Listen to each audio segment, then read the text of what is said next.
Today I'll be having a conversation with Smita Shirodkar, who is the founder of Earthoholics, a social enterprise that promotes urban farming to different communities and contributes to the sustainability movement. So, Smita, would you like to share what your journey has been with urban farming and talk about Earthaholics in a little more detail?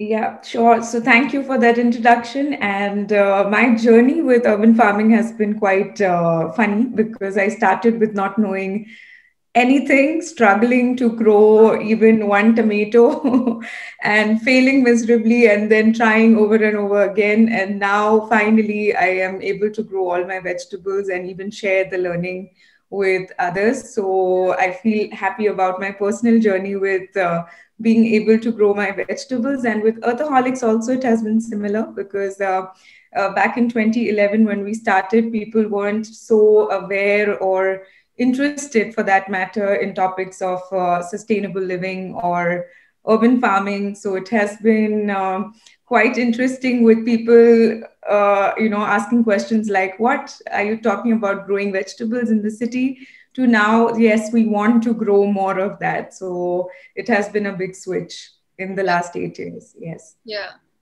Yeah, and also like recently, like sustainability, the topic of sustainability has become more important to a lot of Right. to like the world in general. So, what do you think it means? What does it mean to you, and why do you Mhm. think it's important? Personally, like what sustainability means to me would be, what is it that I would want to do every day while I'm growing personally and professionally in terms of habits or in terms of my daily, lifestyle choices. What would those be to ensure that there is less damage or, negative impact, so to say, on my immediate environment? So that is as simple as how I perceive it, that what are those things that I would do every day consciously to ensure that there is less negative impact on my immediate environment and broadly. So yes. Yeah. So, how does urban farming help in the sustainability movement? Urban farming comes with a lot of add-ons to it because when we are talking about cities growing their own food, we are talking about cutting the food miles, because when you're growing food in the city, you're kind of eliminating the mass production, you're eliminating the distribution, and eliminating all the carbon footprint that is associated with both the things. So other than that, you're also building communities, because when you're growing in the city, you're also bringing people closer to knowing where their food comes from, how their food is grown, and also to a great extent, we can, provide so much of employment to people living in cities who are, otherwise not. Getting any jobs in the commercial field. So people who are uneducated, what do you do with them so they can always learn skills like gardening and farming? So urban farming on a great extent can deal with a lot of environmental concerns and sustainability problems, and kind of try to be a bridge between them. So I really think urban farming has a huge potential there. Okay. Yeah. So you said like if people learn urban farming, they can definitely like use it and yeah, grow their own food. So do you think that like if someone is interested in learning, but they Yeah. have say limited space and resources, like how do you Mhm. suggest they would do urban farming then?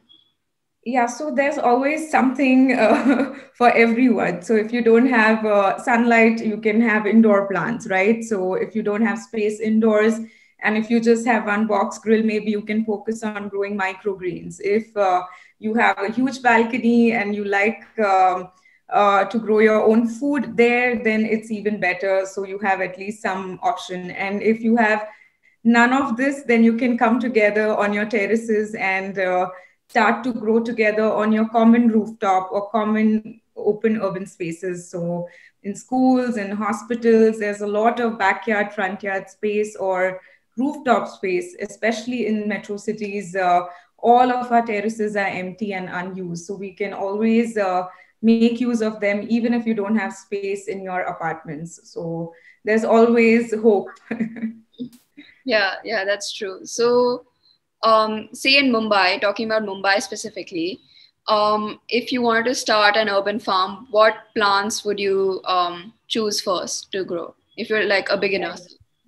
Yeah, so I think I would always suggest everyone, when we're talking about growing food, I would always suggest everyone to start with microgreens, because they grow in like 7 to 8 days, max 15 days. And you feel like a farmer already in like 2 weeks' time. And there's very few things that can go wrong while growing your microgreens. So I would always suggest that start with something really easy so that you're motivated, and then you can slowly take your gardening skills to the next level. Like start with growing your leafy vegetables and herbs, then go to your fruiting vegetables because they have a longer crop cycle. So by the time you reach there, you'll have enough motivation to wait, and more than motivation, you need patience. Because when we start growing tomatoes, we want them like the next day, but it doesn't work like that. It takes around 3 to 4 months. So best is for all of us who are impatient, start with microgreens, then go to your herbs and leafies. So that would be the ideal start. Yeah. Yeah. So, do you think that once someone has become more advanced and like can grow a variety of different vegetables, urban farming can actually be a viable source of income for them? Well, that involves a lot of factors because it involves like what is the scale a person is growing on, what are the crops the person has chosen. So there are some crops which have a high value, whereas the others are sold for a lower price. So depends on what is the combination of crops one has chosen and what is the scale. So if we are talking about just someone growing in a window, then maybe not, to be honest. If you're just growing microgreens and trying to sell it, in a farmer's market or something, maybe yes, then you can still manage that. But when you're talking about your fruiting vegetables and all your, like most of the vegetables that we consume every day, then you need a scale. And sadly, you can't just do that in an apartment. So Yeah. yeah, Yeah, that's true. Yeah. it's not practical. Yeah, and also, okay, so like moving on to, so since Earthaholics is a social enterprise, so I found that Right. interesting because you're managing to create a social impact with urban farming, and at the same time, having like a profitable business model. So, Right. to what advice would you give to other people who want to maybe have a social enterprise of their own?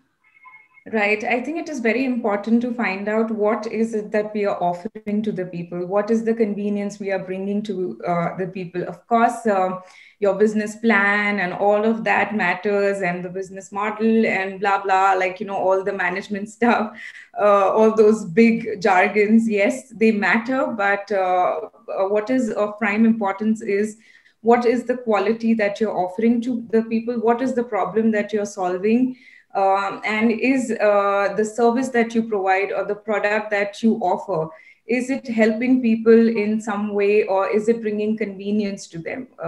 So the question we need to ask ourselves is, how can I be of service to people in the best possible manner? And if you can answer that for yourself and have a product or service that does that, then I think rest falls in place. So if you don't have a strong problem solving product or service, then somewhere down the line, you have difficulty in pushing it forward. So I think just work on the quality of your work, how you can better it each day, and how can you offer more to people, and how can you serve them better. That's the key.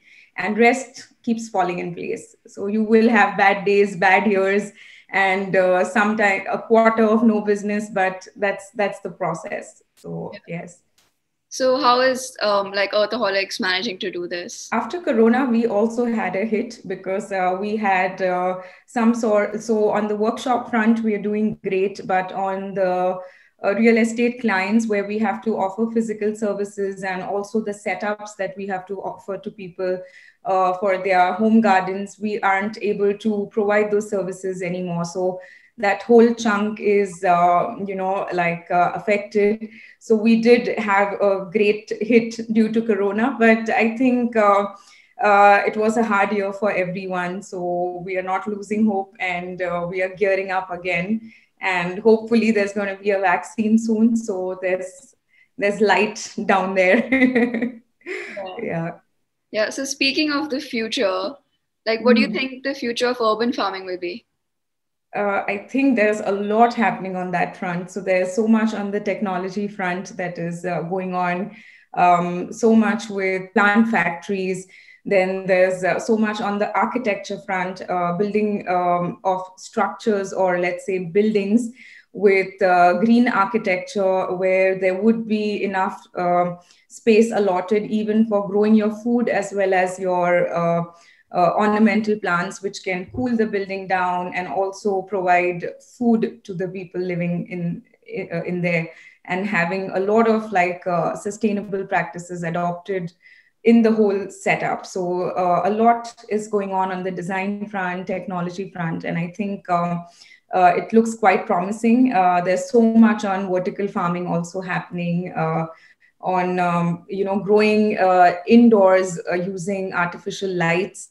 So of course all of this comes with the pros and cons. So there's a lot of cost involved versus when you're starting it. So there's, I think, more and more improvements are needed, but looks like it's quite promising.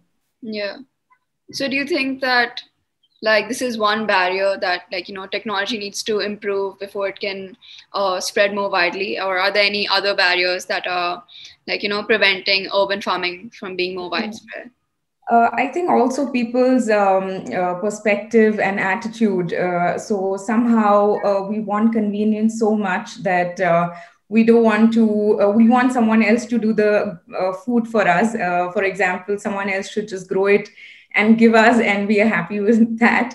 But that's also because we are so busy and it's so competitive on the career front, and professionally, everyone is exhausted and is burning out. So it's because of that you have this effect on people's perception towards growing food, and why they don't want to get into it themselves. So why a society would not consider having an organic farm as an important thing for maybe engaging the housewives, or engaging the senior citizens, or having a community for even the kids to learn. Why this is not like on their priority list, that is one question. And that, I think, is only to do with convenience, because we think yeah, that's not needed right now. So we want to wait for like the last minute bit where there's some disaster, and then now we don't get food,